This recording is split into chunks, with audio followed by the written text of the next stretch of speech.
Hola, bienvenidos, muy buenas tardes a esta masterclass del perfil psicológico del criminal con la licenciada Sol Meléndez, que estaremos próximamente en unos minutitos. Así que muy pendientes, ustedes ya tienen sus lugares. En Facebook les saludo a todos desde acá.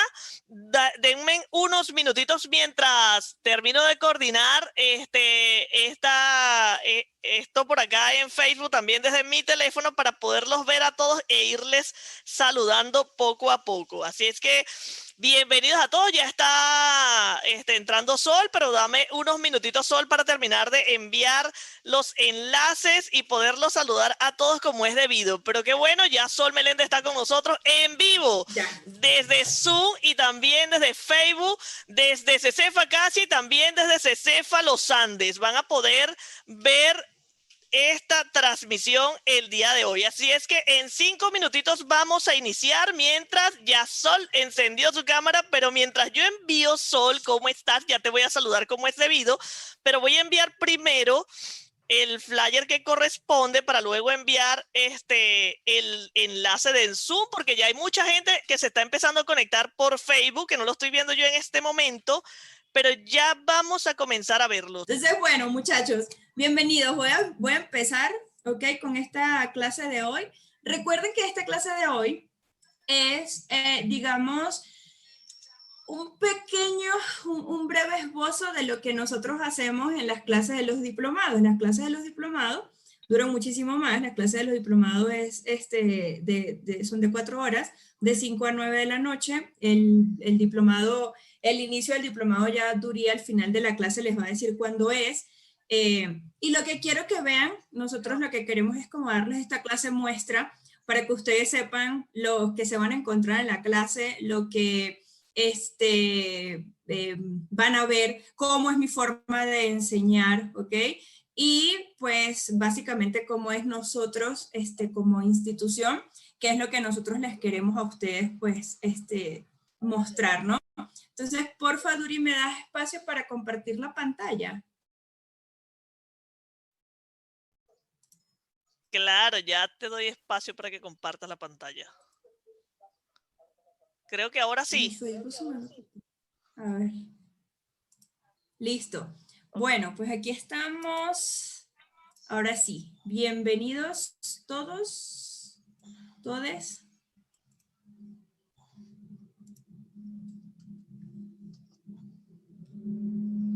a esta clase del perfil psicológico del criminal. Para los que no me conocen, me presento. Mi nombre es Sol Meléndez. Soy psicóloga clínico, soy venezolana, pero actualmente vivo en México, en Ciudad de México específicamente. Eh, Soy psicoterapeuta también y por mucho tiempo, ¿ok? Me dediqué al trabajo en cárceles y con diferentes tipos de delincuentes en Venezuela, básicamente. En Venezuela trabajé más o menos como en 10 penales. En un penal formaba parte del equipo de tratamiento y clasificación. Hacíamos tratamiento y hacíamos clasificación de los privados de libertad de acuerdo a sus delitos y a su nivel de peligrosidad. Y también como evaluadora, entonces hacíamos evaluaciones en diferentes penales para saber qué interno estaba listo para tener un beneficio de estos que conocemos como medidas de prelibertad, ¿no? Destacamento de trabajo, libertad condicional, etcétera, ¿no? Dependiendo, porque cambia mucho las legislaciones de los países. Desde el 2014 estoy dando clases precisamente con Yo centros educativos de criminología, centros tapó la educativos de pantalla. criminalidad y de Ahí. criminalística. Entonces, bueno, digamos que es algo que disfruto muchísimo hacer y, y bueno, espero que esta clase de hoy les guste, chicos. A los que de repente ya han participado en las clases, pues ya también sabrán cómo soy, ¿no? Entonces, bueno, pues bienvenidos sean todos. Vamos a iniciar. Inicio con este pensamiento, con este extracto, perdón, de un libro y dice, a lo largo de la historia, la pasividad de quienes podían haber actuado, la indiferencia de quienes deberían haber tenido más conciencia y el silencio de la voz de la justicia cuanto más importancia tenía, eso es lo que ha hecho posible que el mal triunfara. Esto porque la mayoría de nosotros cuando nos inscribimos en esta clase lo hacemos por dos por dos vías, ¿no? Lo hacemos porque pensamos que la sociedad está mal y yo tengo un juicio de valor crítico y yo estoy bien, o lo hacemos porque nos llama demasiado la atención, porque sabemos que esas personas que cometen delitos son humanos, así como nosotros. Y entonces mucho de lo que nosotros queremos hacer es ver qué es lo que me diferencia a mí de los demás. Básicamente nos preguntamos básicamente nos hacemos estas dos interrogantes, ¿no? ¿Estaré yo alguna vez en ese lugar? ¿Estaré yo alguna vez en el lugar de la persona que mate a alguien? ¿Estaré yo en el lugar de la persona que cometa un robo, que cometa algún delito? ¿No? Y nos preguntamos también qué es lo que nos separa a nosotros de los delincuentes. Hay algo en lo que yo siempre he sido crítica y es en el hecho de que cuando suceden crímenes, delitos muy cruentos, la mayoría de los periódicos, la mayoría de los periodistas empiezan a poner nombres más allá de lo humano, ¿no? La bestia de Tepito, el caníbal de no sé dónde. Y de alguna forma, el poner esos nombres es deshumanizar a la persona. No es una bestia, no es un caníbal, es un hombre que se comió a una persona. Es un hombre que mató a otra persona. Es un hombre, una mujer que violó o que asesinó, ¿no? Entonces, cuando nosotros le imprimimos este nombre, el caníbal, el monstruo de yo no sé dónde, lo que estamos haciendo es separar nuestra humanidad de la de ellos, ¿no? Estamos marcando una distancia, no, yo no, porque yo no soy un monstruo. Y resulta que sí, y resulta que cada uno de nosotros podemos ser capaces de cometer un delito, ¿no? Sin embargo, bueno, esta es la premisa, ¿no? ¿Por qué estamos en esta clase? Básicamente por estas dos preguntitas que surgen desde nuestro inconsciente y que nos hacen estar acá. ¿Estaré yo alguna vez en ese lugar? Yo no sé si a ustedes les ha pasado, quisiera que hicieran como un ejercicio ahorita de retrospectiva de alguna vez que se hayan sentido traicionados, ¿no? Sobre todo saben en dónde, en casos de infidelidad, ¿no? En casos de infidelidad, muchas personas dicen, es que lo mato, es que la mato, y es que cómo me puedo hacer esto. Y el nivel de indignación es tan grande que te obnubila. Y son en esos momentos en donde muchas personas incurren en el delito, ¿no? En las clases, ahorita no me voy a poner de repente relatar anécdotas, pero en las clases que nosotros damos, pues obviamente la práctica es muy importante. Y yo evalué a muchos internos que eran como cualquiera de nosotros y que por temas de infidelidad terminaron presos por homicidio, por ¿cómo se llama? Por lesiones graves, ¿no? Entonces, bueno, realmente no hay mucha separación, por eso les digo, hagan ejercicios de retrospectiva en donde vas en el carro tocando corneta y de repente dices, pero ¿por qué me toca corneta este hijo de la...? No, y lo único que quieres es bajarte del carro y golpearlo allí. Entonces, al final de la clase, obviamente, vamos a ver qué es lo que nos separa de ellos, ¿no? Pero bueno, entonces básicamente estas son las dos preguntas que nos hacen a nosotros estar en estas clases. ¿Por qué nos inscribimos? ¿Por qué seguimos participando en esto? Es porque queremos saber básicamente si yo voy a estar alguna vez en ese lugar, si soy capaz yo de ser ese monstruo, si soy capaz yo de ser esa visión amarillista de delincuente, ¿no? Me encantó esto que dijo Garrido Genovés, dice, no miramos al miedo a la cara porque el miedo da miedo, porque desde pequeño nos han enseñado que es más digno aparentar que ese sentimiento no existe en nosotros. Pero el miedo ignorado, el miedo en la oscuridad, a nuestra espalda, en el corazón del bosque, se hace más impreciso y por tanto más grande y más amenazador. Cuando no miramos, los monstruos crecen y se multiplican a nuestra espalda. ¿Qué significa mirar? Mirar significa, primero que nada, saber que yo soy capaz de cometer un delito, ¿ok? Y mirar significa saber que esta persona que cometió un delito tiene un relato y tiene una historia. Y ese relato y esa historia es lo que hace que entonces nosotros podamos decir si esta persona es culpable o no es culpable, ¿no? Entonces, no miramos el miedo a la cara porque nos da miedo. Pero entonces, ¿cómo lo empezamos a mirar? Pues lo miramos a través de series, ¿cierto? Lo miramos en la serie Monster y en la serie de Ted Bundy y en la serie de los criminales más violentos de Estados Unidos y es hacia una cosa allá, lejos. Esto no me corresponde a mí, Por eso han tenido tanto éxito las series de Netflix. ¿O ustedes creen que por qué? ¿No? Entonces, bueno, digo, a los que nos gusta esto, ¿no? Porque pues obviamente a mí me gustan todo ese tipo de series, ¿no? Pero es por eso, ¿no? Es porque son personas como nosotros. Entonces, cuando nosotros empezamos a mirar, ok, esos monstruos, somos capaces de encontrar esos agujeros en nosotros. Cuando yo estudiaba la carrera, una profesora que por mucho tiempo fue mi terapeuta, y la verdad es que aprendí muchísimo de ella, ella siempre nos decía, ustedes tienen que saber cómo son para saber con qué tipo de paciente no trabajar. Porque hay tipos de personas con las que definitivamente uno como psicoterapeuta no puede trabajar. Si tú eres una persona ansiosa, trabajar con un ansioso te va a confrontar. Si tú eres una persona maníaca, trabajar con un maníaco de alguna forma te va a confrontar. Cuando uno lo procesa, uno se vuelve un mejor terapeuta, ¿no? Cuando yo tuve una ruptura amorosa, se los juro, me convertí en una mejor terapeuta del año que tuve esa ruptura. ¿Por qué? Porque cuando me venían casos que estaban en el mismo proceso que yo, los entendía como no tenían una idea, ¿no? Cuando han venido casos de ansiedad, cuando han venido casos de insomnio, que el insomnio es mi agujero allí, los he entendido y lo sé, y sé que cuando les digo algo, se los digo porque ya lo he aplicado en mí, y eso es conocer el monstruo, eso es conocer mi monstruo de la ansiedad o mi monstruo del insomnio, o de la manía o de la depresión o del monstruo que sea cualquiera de ustedes, ¿no? Entonces, no solamente para técnicas de perfilación criminal, para la vida, ¿no? Entonces, bueno, es importante saber entonces que, por ejemplo, hay muchas personas que dicen, yo con violadores no puedo. Bueno, tú con violadores no puedes, pues tú no puedes trabajar en una cárcel, porque en la cárcel hay violadores, ¿no? No, yo con los homicidas no puedo, o yo con los parricidas no puedo, pues tú no puedes trabajar en una cárcel, porque en la cárcel eso es lo que hay. Entonces es importante no solamente descubrir esos monstruos, sino a ver qué es lo que te mueve, qué es lo que se mueve en ti con este parricida, qué es lo que se mueve en ti con este homicida, ¿no? Con este feminicida.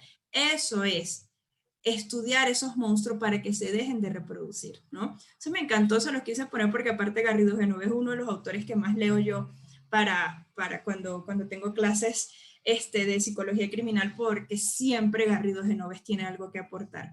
Entonces, bueno, vamos a empezar un poquito, ¿verdad? Con terminología básica, porque la perfilación criminal en estos momentos tiene como muchas variantes, ¿no? Entonces hay muchos psicólogos que se andan peleando que si el perfilador criminal tiene que ser psicólogo, hay muchos criminólogos que andan peleando que no, que el perfilador criminal solo es criminólogo, y yo les digo, bueno, miren, que tenemos que hacer una formación aparte, ¿ok? Y que hay muchos perfiladores criminales que son psicólogos y hay muchos perfiladores criminales que son criminólogos, pero no podemos negar de dónde viene la perfilación criminal, ¿no? Y digamos que viene de la criminología. Entonces, ¿qué es la criminología? Es el estudio del delito y de la conducta desviada. Y ojo que hago énfasis en conducta desviada, ¿por qué? Porque es la diferencia básica con la psicología, ¿no? La psicología no solamente trabajamos con conducta desviada. Es un campo interdisciplinario dentro de las ciencias sociales y del comportamiento, ¿ok? Que se basan principalmente en la investigación de psicólogos, sociólogos, antropólogos, médicos y también abogados. Entonces, el criminólogo es una ciencia interdisciplinaria porque abarca diferentes tipos de ramas para poder establecer los estudios que posteriormente realizan, ¿no? Entonces, recuerden esto, ¿no? La conducta desviada es el objeto de estudio de la criminología, ¿no?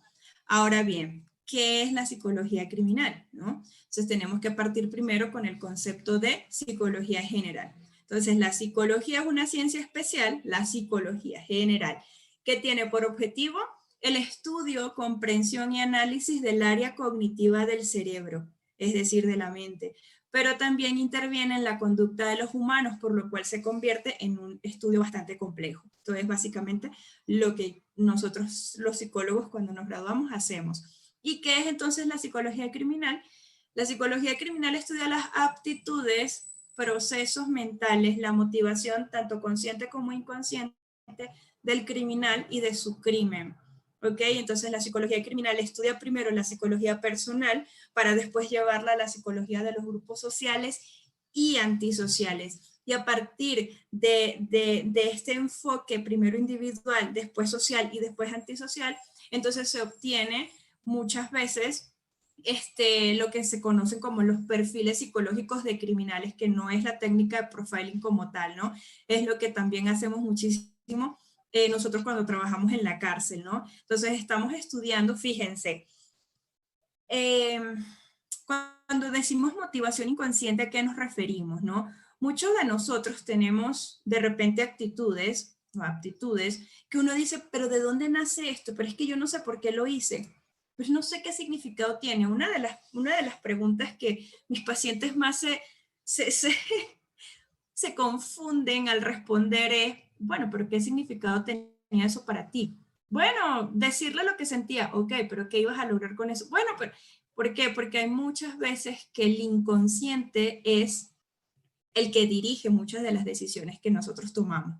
¿Y qué es el inconsciente? Es esa parte en nosotros que desconocemos. Muchos autores le han puesto nombre, Jung le puso sombra, Freud puso que abarca áreas específicas y que nosotros entonces expulsamos nuestro inconsciente o que el inconsciente se manifiesta de formas que nosotros no nos damos cuenta, chistes, sueños, sarcasmos, ¿no? Entonces, el inconsciente gobierna mucho a nuestra vida y a veces tomamos decisiones y uno dice, pero es que no sé por qué. Ahora, en el delincuente es igual, ¿no? Hay muchos delincuentes que dicen, es que realmente hubo un homicida serial en Venezuela hace como 4 o 5 años. En Venezuela no hay muchos casos de homicidas seriales. Este señor asesinó a 6 mujeres que todas compartían una misma característica en cuanto a edad y a profesión. ¿Ok? Y en cuanto al modus operandi, él las asesinó de una forma igual, ¿no? Idéntica. Y siempre se quedaba con una parte de la víctima, ¿no? Que es lo que se llama el trofeo. Se quedaba con el trofeo de la víctima y esta persona entonces decía, bueno, pero es que yo no sé por qué, ¿no? Y se empieza a indagar por qué mataba prostitutas de mediana edad, ¿no? Y resulta que cuando le empiezan a hacer toda la evaluación y toda la valoración psicológica, se dan cuenta de que su mamá pues lo había abandonado más o menos a una edad en la que él empezó a matar a estas mujeres y su mamá era prostituta. Entonces, claro, él no tuvo como una relación cercana con su mamá, pero fue lo que escuchó. Y hubo un momento, hubo un detonante en específico que generó la conducta delictiva, porque por mucho tiempo, como hasta los 35, él se mantuvo sin cometer ningún delito. Hubo un detonante específico que hizo que eso que ya traía, esa información que ya traía, pues la pusiera entonces en acción en estos 5, 6 feminicidios. Entonces, bueno, este señor está preso.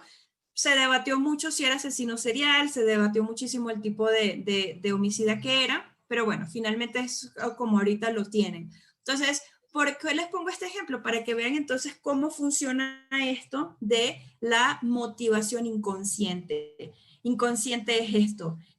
Porque para el delincuente, a no ser que sea psicótico, y de eso no vamos a hablar hoy porque tenemos una clase específica en donde hacemos una clasificación de delincuentes y todo eso, pero el delincuente psicótico, y para que sea claro, el que está loco, ¿okay? El que no discierne de lo real y de lo irreal, que tiene alucinaciones, ese delincuente, solo para ese delincuente los actos no tienen una motivación. ¿Por qué? Porque la motivación principal es el fenómeno de su enfermedad, es decir, él no lo sabe.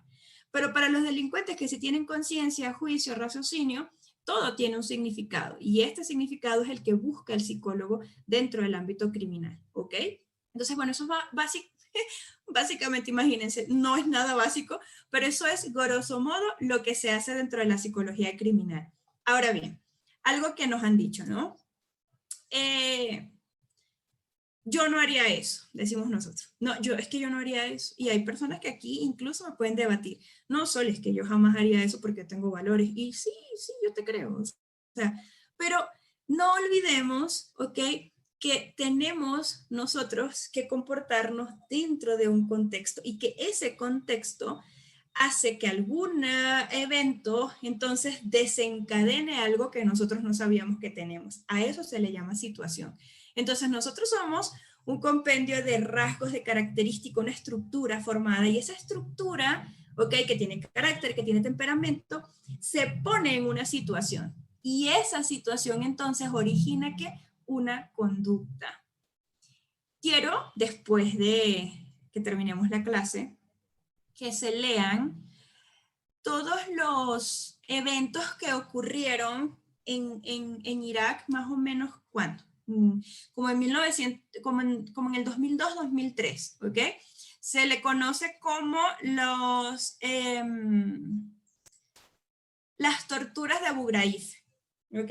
Esto fue un grupo de militares estadounidenses que estaban en una cárcel iraquí y empezaron a cometer actos terribles, actos horrendos. Las fotos están en internet, ni siquiera yo tengo que...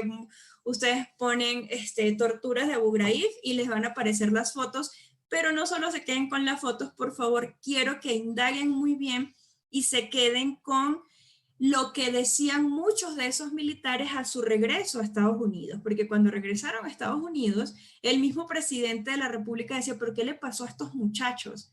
¿No? ¿Qué les pasó a estos muchachos que en Irak se volvieron locos, torturaron de formas inimaginables a muchos iraquíes y decían, ¿pero qué fue lo que sucedió? ¿Qué detonó esto? Entonces allí el conocimiento es básicamente, el entendimiento es básicamente social. Nos vamos a lo social y nos vamos a lo situacional. No nos tenemos que ir a lo situacional. Entonces, se los digo, bueno, digo, no se los puse acá porque iba a ser muy larga la clase, pero busquen entonces esto, las torturas de Abu Ghraib, para que lean entonces lo que también decían muchos de estos militares que accedieron a las entrevistas. O sea, es que no sé. Incluso hay uno que decía que él ve las fotos de lo que hizo, porque les digo que las fotos están en internet, porque ellos mismos las soltaron, y él dice, no conozco a esa persona, esa soy yo, pero no conozco a esa persona, ¿no? Entonces, recordemos que ante eventos muy cruentos en donde yo tengo una participación, hay un mecanismo de defensa disociativo. Este mecanismo de defensa disociativo muchas veces nosotros los psicólogos lo tenemos que activar cuando estamos evaluando casos feos, donde te están narrando cómo violaron a un menor y tienes que poner cara de que no te importa, pero por dentro, bueno, ese mecanismo, eso es la disociación. Entonces este señor es muy curioso porque él decía, no reconozco esa foto, no me reconozco en esa foto, no sé quién fui yo en esa foto.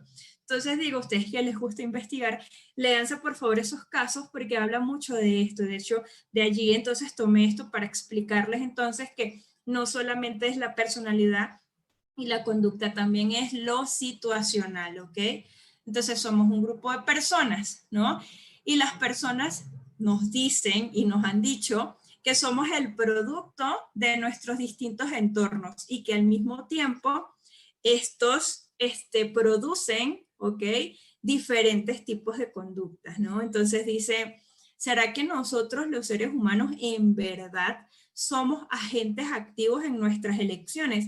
¿Será que en verdad hay un margen de libre albedrío y de libertad personal donde yo escojo no hacer algo, donde escojo hacerlo? Entonces, bueno, acá se los tengo, que sí, ¿no?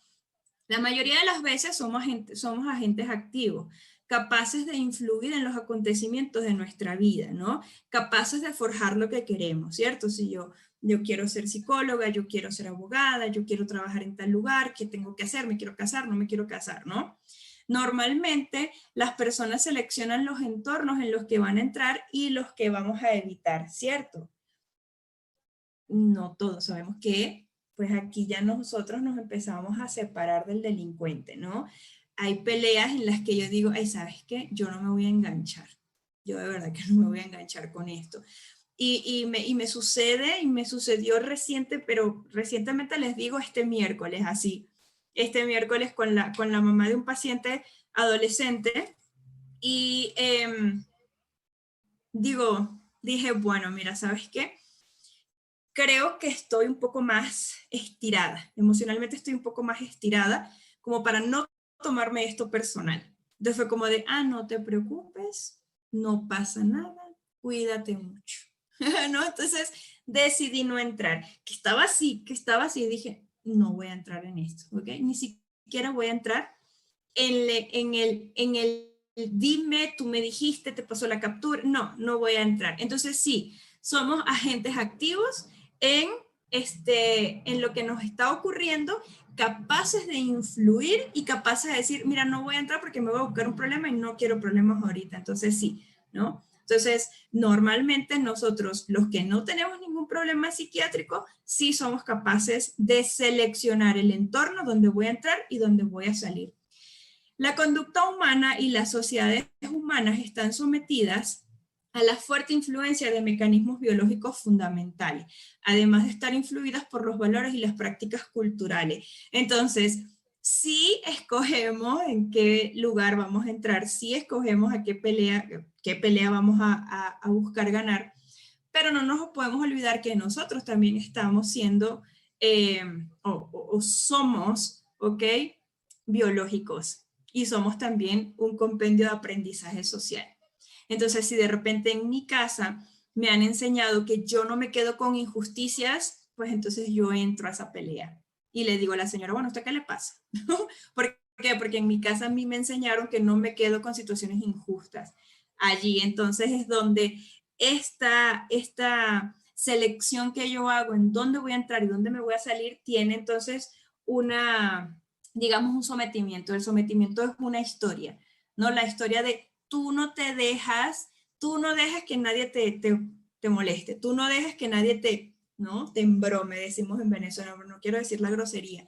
Entonces, lo cultural y lo biológico que tiene que ver, pues sabemos que hay muchas personas que biológicamente tienen mayor predisposición a la violencia, tienen mayor predisposición a respuestas rápidas, ¿no? Que de repente no analizan si entro o no entro en esta discusión, yo simplemente voy a entrar porque yo no me voy a quedar con eso. Entonces, sí es cierto que somos agentes activos, pero no podemos olvidar que estamos sometidos a nuestro aprendizaje social y a nuestra herencia biológica, ¿no? Las premisas criminales, ¿no? Que se hacen los perfiladores criminales parten de diferentes preguntas, ¿no? Primera sería qué induce al sujeto a delinquir, qué significado tiene la conducta para él, porque la idea del castigo no le atemoriza, digo, porque no es tan agradable imaginarte 20 años en una prisión latinoamericana. No, ni siquiera voy a hablar de latinoamericana. En México las prisiones son terribles, en Bolivia las prisiones son terribles, en Colombia. Entonces, ¿por qué sabiendo esta realidad que la puedes ver en cualquier video, el delincuente aún así decide cometer el delito, ¿no? Otra premisa es estar consciente del daño que causa. Y con esto hay una doble vía, porque si no está consciente, quiere decir que es una persona o que es psicópata, que es una estructura de personalidad que también nosotros hablamos mucho en nuestras clases, o es psicópata y jamás va a cambiar y nosotros no nos vamos a meter ahí, o es psicótico y la persona no está consciente de lo que hace y necesita medicación y no es imputable. Entonces son premisas que se hacen dentro de la perfilación criminal. Influye el lugar de donde vienen, influyen sus amistades, influye su crianza. Todas las investigaciones que se hacen, ¿ok? A nivel criminológico son diferentes, ¿ok? Y esto se debe a que cada delincuente tiene una mentalidad y una personalidad diferente. Entonces, no solamente en cuanto a análisis criminal se refiere, ¿no? Los que están acá, que de repente sean colegas, no me dejarán mentir, que nosotros no aplicamos lo mismo a un paciente. Es decir, yo tengo un conocimiento, claro que sí, esa es mi formación. Y pues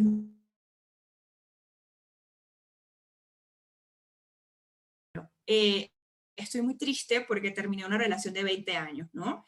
Y yo le puedo decir, bueno, sí, no te preocupes, fíjate que Luis Alberto también pasó por eso, ¿no? Y dice Adrián, no, pero es que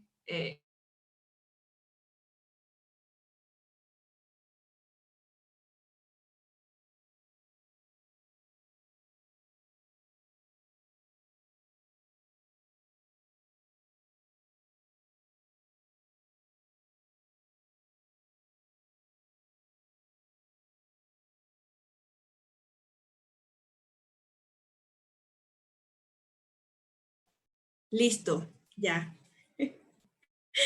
En Facebook vieron mi cara así como de, ¿qué pasó aquí? Bueno, entonces le seguía con el ejemplo. Entonces de repente, no, es que sabes que tú no sabes por lo que yo he pasado, ¿no? Me puede decir Adrián. Le puedo decir, bueno, sí, porque yo también he tenido rupturas. No, no, no, tú no entiendes. ¿Ok? Y de repente puedo decirle, bueno, pues habla con Luis Alberto, ¿no? Él también pasó por lo mismo, creo que tenía una relación como de 20 años. Y Luis Alberto le puede decir, bueno, mira, si duele. No, es que tú no entiendes. Es que nadie va a entender. Entonces, quiere decir que Adrián hizo de este problema ya algo muy, muy personal, personalísimo. Estos casos se ven también cuando hay muerte de algún familiar, ¿no? Siempre hay alguien que de repente lo sufre más, siempre hay alguien que no es que lo sufre menos, sino que lo manifiesta de menor forma. Y entonces es que tú no sabes, es que tú como no es tu hija, es que como tú no lo pariste con los abortos, esto se ve muchísimo, es que como tú no la tuviste 9 meses, es como, bueno, cuando tú conviertes una situación tan personal, pues obviamente yo no puedo tratar igual a Adrián que a Luis Alberto ante una misma situación, ¿cierto? Hay una misma situación de ruptura, de tiempo, pero la forma en cómo la están vivenciando cada uno es distinta. Entonces, obviamente yo con este conocimiento que tengo, sí, el conocimiento es general, pero yo lo tengo que hacer específico porque los casos son específicos. De repente Luis Alberto dice, no, bueno, qué bueno, porque la verdad es que yo no sabía cómo dejarla. Y de repente Adrián dice, no, ya tú vas a ver, me las va a pagar. Entonces, fíjense los enfoques, ¿no? Entonces, por eso, todas las investigaciones son distintas porque nosotros los seres humanos tenemos mentalidad distinta y por supuesto que el delincuente tiene una mentalidad distinta, ¿no? Vamos a buscar dentro de la perfilaciones criminales, vamos a buscar lo menos obvio, ¿ok? Lo que menos resalte. Lo secundario es lo que se vuelve más importante porque está en lo profundo y allí es donde está el interés del perfilador criminal, ¿ok? En buscar lo que no es tan obvio. Por ejemplo, en los casos de, bueno, yo les traje aquí un caso que yo se los puse a los chicos del Diplomado de Análisis de la Conducta Criminal, es el caso de Ed Kemper. En un ratico lo vemos, pero no solamente es ver de repente, sigo con el ejemplo que les puse del caso de Venezuela, no solamente, bueno, mató mujeres, mató 5 mujeres, las 5 eran prostitutas. Bueno, pero ¿qué hizo que él escogiera ese día en específico para matar? ¿Cuál fue el detonante? ¿Por qué estas mujeres, no? ¿Qué es lo que dice su discurso? Porque muchas veces nosotros también como investigadores decimos, puedes decir misa, pero no te creo, ya va, pero es que por muy racional que suene, ese es su discurso. Y en su discurso es donde nosotros vamos a tejer y vamos a trazar el por qué, el para qué y las preguntas que les puse hace ratico, ¿no? Entonces yo tengo que escuchar exactamente lo que él dice, porque a lo mejor nos parezca tonto, pero eso que nos parece tonto, a lo mejor eso es su motivación. Y nosotros tenemos que decir, ah, bueno, pues sí, ¿no? Resulta que tú estabas asociando a esas mujeres con tu madre y en realidad tú querías matar a tu mamá. No, no, no, no, no, a las madres no se les toca. Bueno, pero si tocaste a estas mujeres que son madres. Bueno, pero eso es otra cosa. Ahí vemos el nivel cognitivo, ahí vemos el nivel emocional, ahí vemos el nivel de empatía.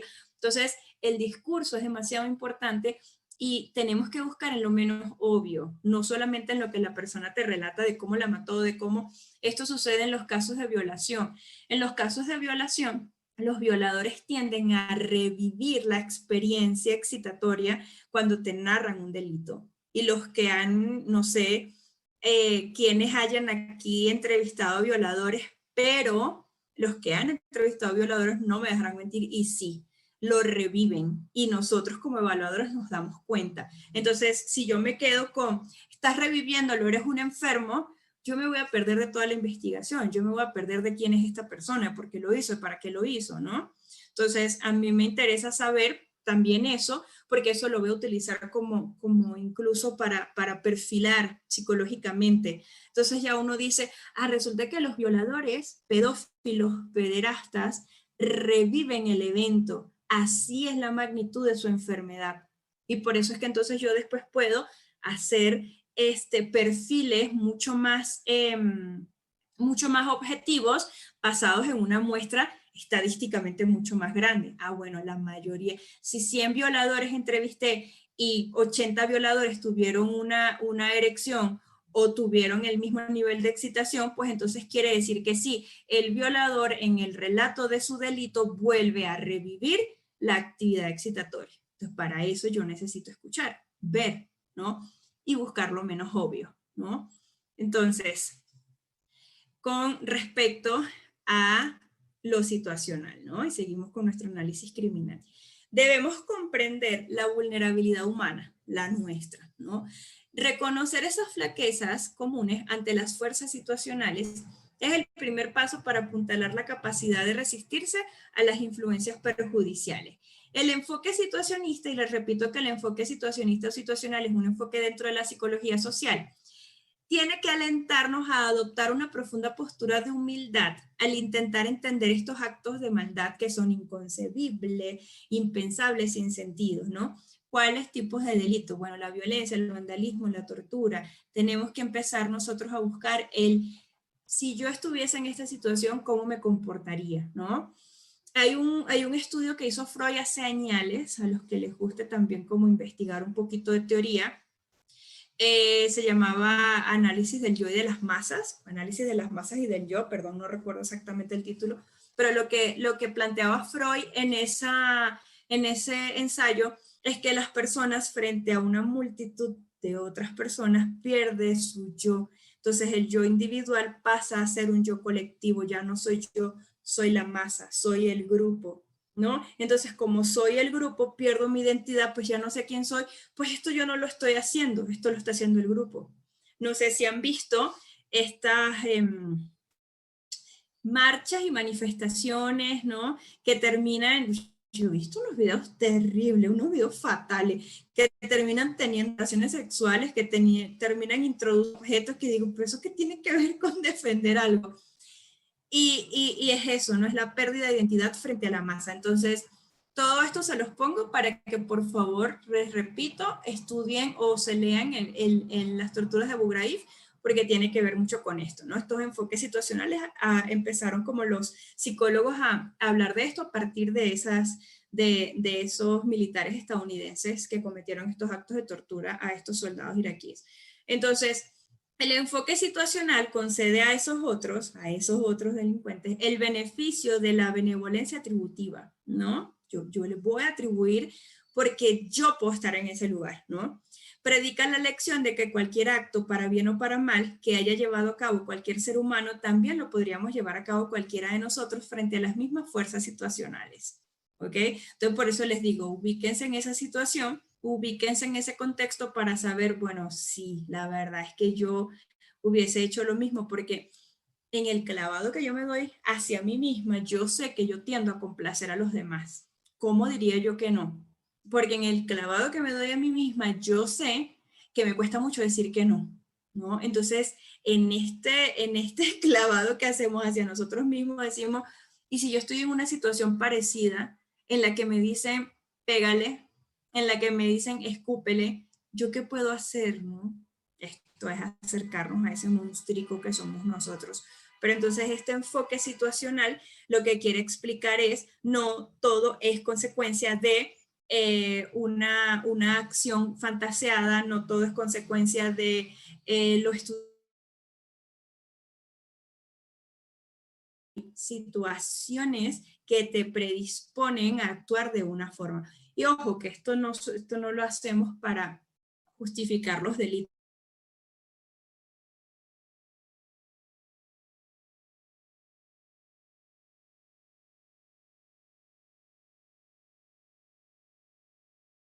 Ahora bien, ¿qué es un perfil criminal, no? El perfil criminal es una hipótesis sobre la personalidad. Es una hipótesis. Todavía no es una teoría, ¿ok? Es o sea, me refiero, cuando yo estoy haciendo un perfil criminal, yo no tengo la verdad absoluta. Es una hipótesis que yo hago, ¿ok? Con respectivos métodos. Entonces, es una hipótesis sobre la personalidad, sobre las características demográficas, edad, sexo, raza, nivel socioeconómico de una persona y el estilo de vida que ha tenido el poder autor del delito, ¿ok? Entonces yo voy estudiando estos factores y voy entonces estableciendo una hipótesis.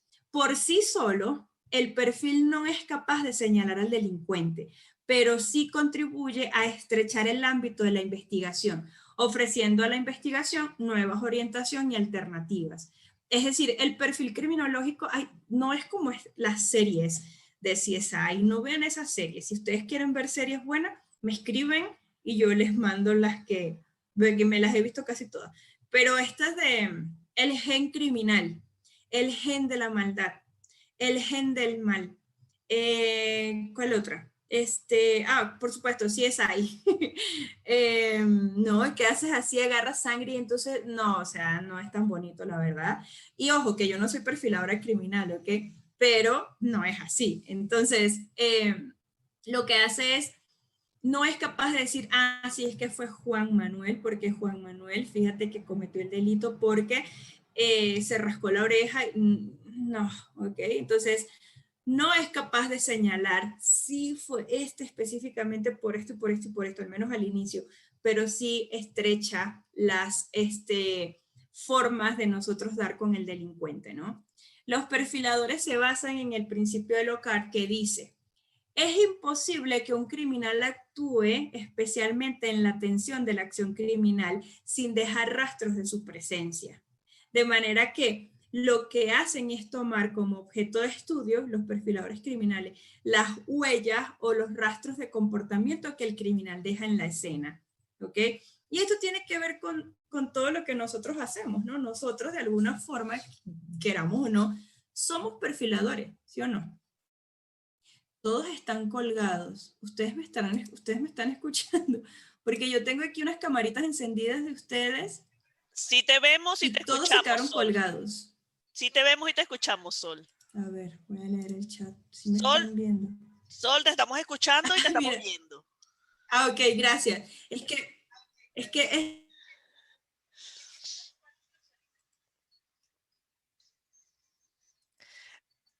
Ahora sí te quedaste, ahora sí te saliste del Zoom. Ahora sí, ya, aquí estás otra vez.